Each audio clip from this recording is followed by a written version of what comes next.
মায়া আমি কিছু জানি না। আমি যাবই, আমি যাবই।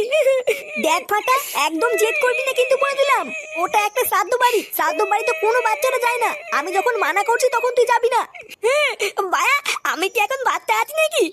আমি এখন বড় হয়ে গেছি। আমি যখন বলেছি যাবো তখন কিন্তু আমি যাবই। আমি কিন্তু যাবো বলেছি। দেখ এবার কিন্তু আমার রাগ হয়ে যাচ্ছে।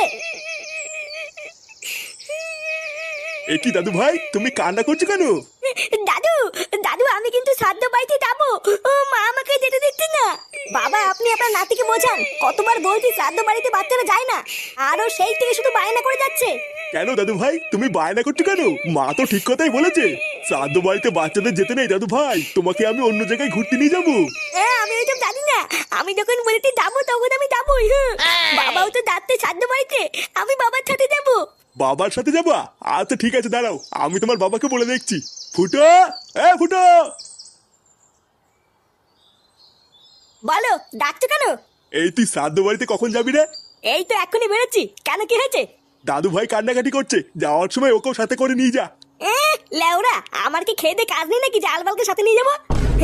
বাড়া আমি এখন আলবাল হয়ে গেলাম তাই না? আমি জানি তুমি আমাকে কেন নিয়ে যাচ্ছ না। তুমি ছাদ্য বাড়ি থেকে উল্টো পাল্টা কিছু করবে আমি জানি। উল্টো পাল্টা কিছু করবো মানে চুদির ভাইতে কি বলতে যাচ্ছিস? হ্যাঁ দেখেছো তো, দেখো এইসব বাল চাল নিয়ে কোথাও যাওয়া যায় নাকি? তোমরা সব গার মারাও গিয়ে, আমি গেলাম। আরে